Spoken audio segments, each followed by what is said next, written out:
I've spent most of my life in the festering wasteland of Republican lies, and I've built up a pretty good immunity in the process, but I still have my kryptonite. It's when I see a high school dropout keyboard warrior say something like, "I just think the government should be run more like a business." Okay, Cletus, when was the last time you worked for a business that was actually well run, operated ethically, turned a profit, took care of its team? I'm guessing that describes 2% of businesses. These conversations always come down to one word: efficiency, which, if you know anything about the business world, means cost cutting. Everybody loves the word efficiency, but did you know that for almost every business in the United States, the single greatest cost center is wages and benefits? Just like how in the United States, our greatest cost center is Social Security and Medicare. Mandatory spending is over 60% of our federal budget because taking care of people is expensive, and yet it's always the right thing to do. But nobody's easier to sell than a salesman, so it shouldn't surprise any of us that Dumpy Donald hired the king of all Cletuses to work a fake job in a fake department to bring efficiency to our government. Job he definitely earned after bringing efficiency to Twitter when he fired 75% of their staff and lost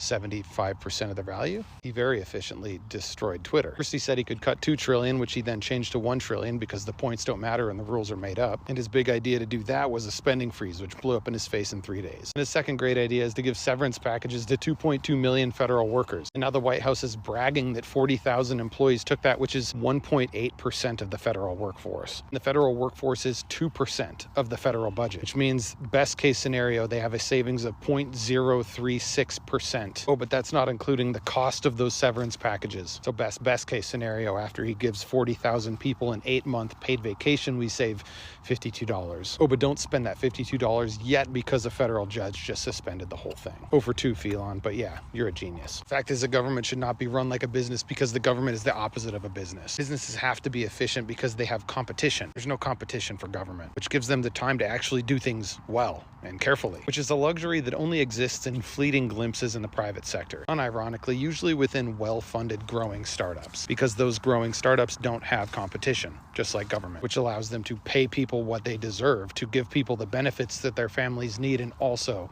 invest in the long term. But then inevitably competition shows up, and then the CFOs decide they need to be more efficient, forcing them to cut until everybody's miserable and everything is ruined, just like we saw happen to Twitter and